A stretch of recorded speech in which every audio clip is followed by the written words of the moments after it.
ನಮಸ್ಕಾರ.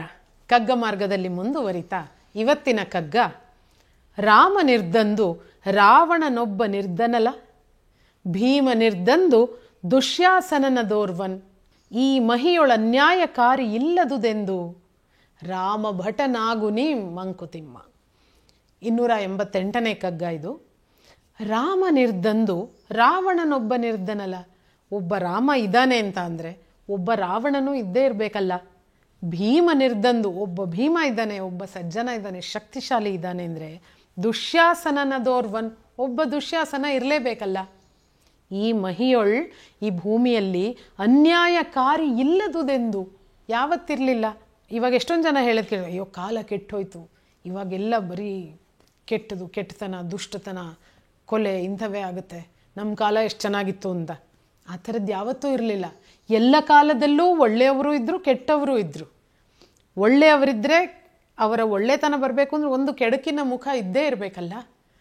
ಕೆಟ್ಟವರು ಇದ್ದರು, ಒಳ್ಳೆಯವರು ಇದ್ದರು. ಇದು ಜಗದ ನಿಯಮ, ಎಲ್ಲ ಕಾಲದಲ್ಲೂ ಅದು ನಡ್ಕೊಂಡು ಬರ್ತಾ ಇದೆ. ಒಬ್ಬ ರಾಮ ಇದ್ದಾನೆ, ಒಬ್ಬ ಸಜ್ಜನ ಇದ್ದಾನೆ ಅಂತ ಅಂದರೆ ಅವನಿಗೆ ಪ್ರತಿಯಾಗಿ ಒಬ್ಬ ರಾವಣ ಇರಲೇಬೇಕು. ಒಬ್ಬ ಭೀಮನಿದ್ದಾನೆ ಅಂದರೆ ಅವನಿಗೆ ಪ್ರತಿಯಾಗಿ ಒಬ್ಬ ದುಶ್ಯಾಸನ ಇರಲೇಬೇಕು.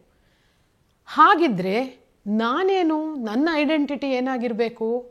ರಾಮ ಭಟನಾಗು ನೀಂ ಮಂಕುತಿಮ್ಮ. ಯಾವುದು ಒಳ್ಳೆಯದರ ಪ್ರತೀಕವೋ, ಯಾವುದು ಸಜ್ಜನಿಕೆಯ ಪ್ರತೀಕವೋ ಅದರ ಹಿಂದೆ, ಅದರ ಜೊತೆಗೆ ನಿನ್ನನ್ನು ನೀನು ಯಾವಾಗಲೂ ಐಡೆಂಟಿಫೈ ಮಾಡ್ಕೊ. ರಾಮ ಭಟನಾಗುವುದು ಅಂತಂದರೆ ಇಲ್ಲಿ ಅವರ ಸೇವೆ ಮಾಡಿಕೊಂಡು ಅವರ ಹಿಂಬಾಲಕರಾಗೋದು ಅಂತ ಅಲ್ಲ.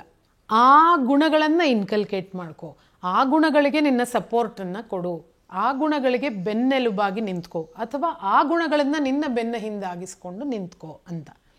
ಸೊ ಇಲ್ಲಿ ಏನು ಬೇಕು? ಹಾಗೆ ರಾಮ ಭಟನ್ ಆಗೋದಕ್ಕೆ ಹಾಗಾದರೆ ಏನು ಬೇಕು ನಮಗೆ? ಮುಖ್ಯವಾಗಿ ಒಳಿತು ಕೆಡಕುಗಳ ಸರಿಯಾದ ವಿವೇಚನೆ ಬೇಕು. ಯಾವುದು ಒಳ್ಳೆಯದು, ಯಾವುದು ಕೆಟ್ಟದ್ದು ಅನ್ನೋದರ ವಿವೇಚನೆ ಬೇಕು. ಈ ವಿವೇಚನೆ, ಇವತ್ತಿನ ಮಕ್ಕಳಿಗೆ ಆ ವಿವೇಚನೆಯ ಬಗ್ಗೆ ಮಾತಾಡುವಾಗ ನನಗೆ ಒಂದು ತುಂಬ ಅನ್ಫಾರ್ಚುನೇಟ್ ಅನ್ನುವಂತಹ ಒಂದು ಮಾತು ನೆನಪಾಗುತ್ತೆ. ನನ್ನ ಗೆಳತಿ ಶ್ರೀಮತಿ ಜಯಲಕ್ಷ್ಮಿ ಪಾಟೀಲ್ ಅಂತ, ಸೋಷಿಯಲಿ ತುಂಬ ಆ್ಯಕ್ಟಿವ್ ಲೇಡಿ ಆಕೆ. ಅವರು ಜನಧನಿ ಅನ್ನುವಂಥ ಒಂದು ಸಂಸ್ಥೆಯನ್ನು ಕಟ್ಟಿಕೊಂಡು ಅದರ ಮೂಲಕ ದೂರ ದೂರದ ಹಳ್ಳಿಗಳಿಗೆ ಹೋಗಿ ಅಲ್ಲಿ ಮಕ್ಕಳಿಗೆ ಎಜುಕೇಷನ್ ಬಗ್ಗೆ, ಈ ಸೆಕ್ಸ್ ಅಬ್ಯೂಸ್ ಬಗ್ಗೆ, ಅದನ್ನು ಹೇಗೆ ಹೇಳಬೇಕು, ಯಾವ ಥರ ಅದನ್ನು ಮುಚ್ಚಿಟ್ಕೊಳ್ಳದೇ ಇರಬೇಕು, ಇವುಗಳ ಬಗ್ಗೆ ಎಲ್ಲ ಅರಿವು ಮೂಡಿಸ್ತಾ, ಜಾಗೃತಿ ಮೂಡಿಸ್ತಾ ಸಾಗ್ತಾ ಇದ್ದಾರೆ ಅಂತ ಒಂದು ತುಂಬ ಶ್ರೇಷ್ಠವಾದ ಕೆಲಸವನ್ನು ಜನಧನಿ ಮಾಡುತ್ತೆ. ಮುಖ್ಯವಾಗಿ ಹೆಣ್ಣು ಮಕ್ಕಳಿಗೆ ಆ ಧೈರ್ಯವನ್ನು ಕೊಡ್ತಾ ಇದೆ ಆ ಜನಧನಿ ಸಂಸ್ಥೆ. ಅವರು ನನಗೆ ಹೇಳಿದರು, ಹೆಚ್ಚಿನ ಈ ಥರ ದೂರದ ಹಳ್ಳಿಗಳಿಗೆ ಅವರು ಹೋದಾಗ ಹುಡುಗರು, ಮಕ್ಕಳು ಸಿನಿಮಾಗಳಲ್ಲಿ ನಾನು ವಿಲನ್ ಆಗೋದಕ್ಕೆ ಇಷ್ಟಪಡ್ತೀನಿ ಅಂತ ಹೇಳ್ತಾರಂತೆ.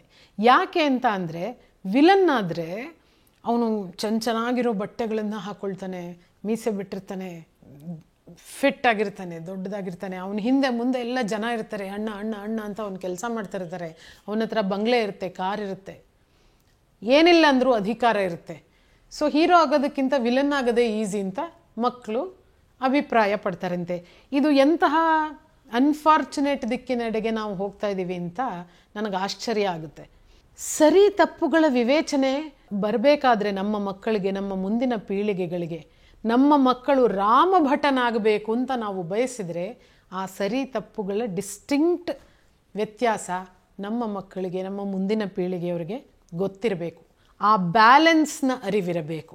ನಮ್ಮ ಎಲ್ಲ ಮೀಡಿಯಾಗಳು, ಎಂಟರ್ಟೈನ್ಮೆಂಟ್ ಮೀಡಿಯಾ, ಸೀರಿಯಲ್ ಇರ್ಬೋದು, ಸಿನಿಮಾ ಇರಬಹುದು, OTT ಪ್ಲ್ಯಾಟ್ಫಾರ್ಮ್ನ ವೆಬ್ ಸೀರೀಸ್ಗಳಿರಬಹುದು, ಒಳ್ಳೆಯದರ ವೈಭವೀಕರಣ ಹೆಚ್ಚಾದಷ್ಟು, ಒಳ್ಳೆಯದನ್ನು ಹೆಚ್ಚು ಇದು ಆಗುತ್ತೆ, ದಿಸ್ ಈಸ್ ಇಂಪಾರ್ಟೆಂಟ್ ಅಂತ ಒತ್ತಿ ತೋರಿಸಿದಷ್ಟು ನಮ್ಮ ದಿಕ್ಕು, ನಮ್ಮ ನಡೆ, ನಮ್ಮ ಯೋಚನೆಗಳು ಆ ದಿಕ್ಕಿನಲ್ಲಿ ಯೋಚನೆ ಮಾಡೋಕ್ಕೆ ಶುರುವಾಗುತ್ತೆ.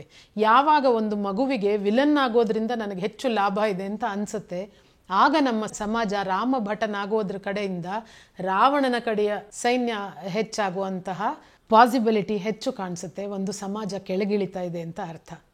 ರಾಮ ಭಟನಾಗುವ ದಿಸೆಯಲ್ಲಿ ನಮ್ಮ ಎಲ್ಲ ಎಂಟರ್ಟೈನ್ಮೆಂಟ್ ಮೀಡಿಯಾ, ನಮ್ಮ ಸೋಷಿಯಲ್ ಮೀಡಿಯಾ, ನಾವುಗಳು, ತಂದೆ ತಾಯಿಗಳು, ನಮ್ಮ ಸುತ್ತಲಿನ ಸಮಾಜ, ಟೀಚರ್ಸ್, ಸ್ಕೂಲ್, ಪ್ರತಿಯೊಂದು ಊಡಬೇಕು ಮಕ್ಕಳಿಗೆ. ರಾಮ ಭಟನಾಗು ನೀಂ ಅಂತ DVG ಅಂತ ಒಬ್ಬ ದಾರ್ಶನಿಕರು ಹೇಳಿದ್ದಾರೆ ಅಂದರೆ ಅದೇ ಸರಿಯಾಗಿರುತ್ತೆ. ಮಕ್ಕಳನ್ನು ಹಾಗೆ ಬೆಳೆಸೋ ಕಡೆ ನಮ್ಮ ದೃಷ್ಟಿ ಇರಲಿ. ಮತ್ತೊಂದು ಕಗ್ಗದಲ್ಲಿ ಭೇಟಿಯಾಗ್ತೀನಿ. ನಮಸ್ಕಾರ. ಅನುಕ್ಷಣದ ಸುದ್ದಿಗಳಿಗಾಗಿ ವಿಸ್ತಾರ ನ್ಯೂಸ್ ಯೂಟ್ಯೂಬ್ ಚಾನೆಲ್ ಸಬ್ಸ್ಕ್ರೈಬ್ ಮಾಡಿ. ಹೊಸ ಸುದ್ದಿಗಳ ನೋಟಿಫಿಕೇಶನ್ಗಾಗಿ ಬೆಲ್ ಐಕಾನ್ ಕ್ಲಿಕ್ ಮಾಡಿ.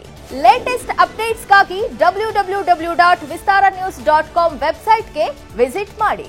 ಅಂಗೈಯಲ್ಲೇ ಜಗತ್ತಿನ ಸುದ್ದಿ ತಿಳಿಯಲು ವಿಸ್ತಾರ ನ್ಯೂಸ್ ಕನ್ನಡ ಆಪ್ ಡೌನ್ಲೋಡ್ ಮಾಡಿ.